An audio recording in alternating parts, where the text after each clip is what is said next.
Après le règne d'Earendur, le 7e roi qui suivit Valandil, il arriva que les humains de l'occidental, les Dúnedain du nord, se divisèrent en petits royaumes et principautés et furent submergés par leurs ennemis les uns après les autres.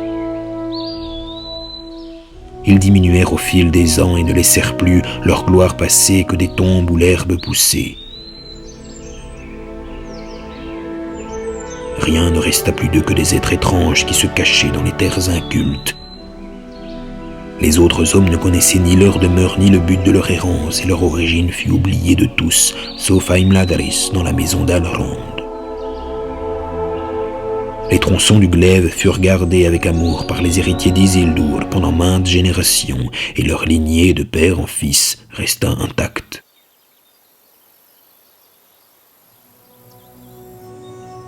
Au sud, le royaume de Gondor survécut, et sa gloire grandit même jusqu'à rappeler la richesse et la majesté de Númenor avant sa chute.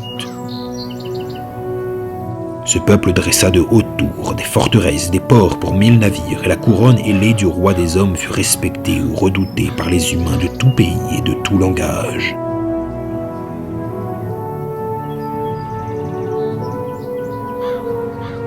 L'arbre blanc grandit longtemps devant la maison du roi Minas Anor, celui dont Isildur avait sauvé la graine de Númenor au fond des mers et qui avant était venu d'Avalon et auparavant encore de Valinor, au jour d'avant les jours où le monde était jeune.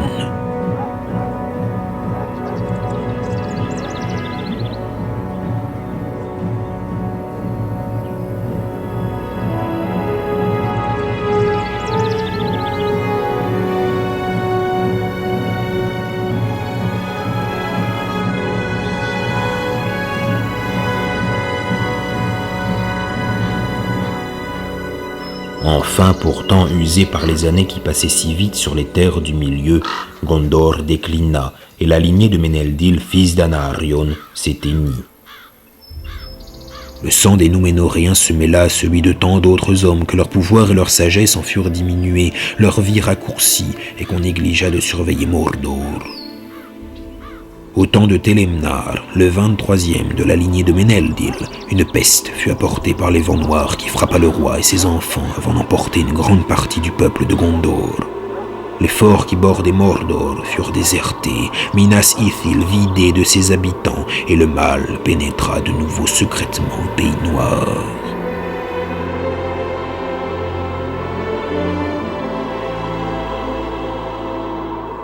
Les cendres de Gorgoroth furent soulevées par un vent glacé, des formes ténébreuses s'y réunirent.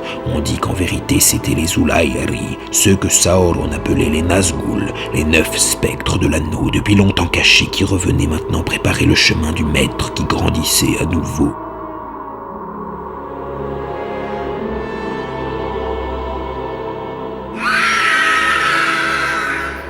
Ils portèrent leur premier coup sous le règne d'Eärnil, sortant la nuit de Mordor par l'école des montagnes de l'ombre.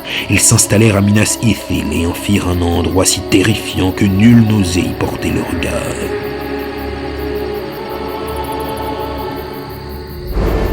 On l'appela ensuite Minas Morgul, la tour des sorciers, et Minas Morgul ne cessa de guerroyer avec Minas Anor à l'ouest. Puis Osgiliath, déserté depuis longtemps par ses habitants trop rares, devint un champ de ruines, une ville de fantômes.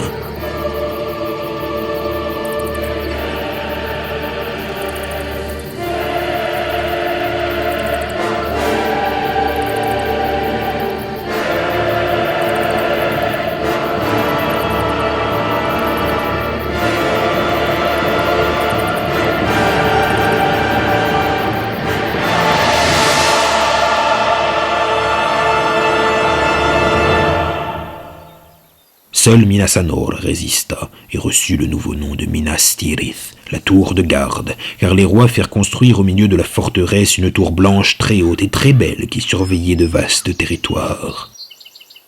La ville était encore forte et fière, l'arbre blanc y fleurissait toujours devant la maison des rois, et le reste des Núménoréens défendait sans répit le fleuve contre les terreurs de Minas Morgul et tous les ennemis de l'ouest, orques, monstres et humains pervertis, et ainsi les terres à l'ouest de Landuin furent épargnées par la guerre et la destruction.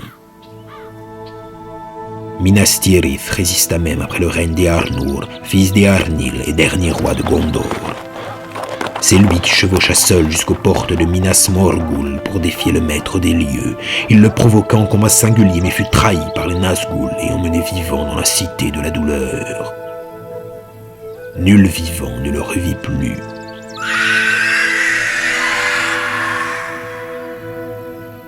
Et Arnor n'avait pas d'héritier et, comme la dynastie faisait défaut, les intendants de la maison de Mardil le fidèle gouvernèrent la ville et son royaume qui se réduisait sans cesse. Les Rohirrim, les chevaliers du Nord, vinrent vivre sur les vertes terres de Rohan, qui s'appelait autrefois Calenarthon et faisait partie du royaume de Gondor. Ils aidèrent les seigneurs de la cité à résister.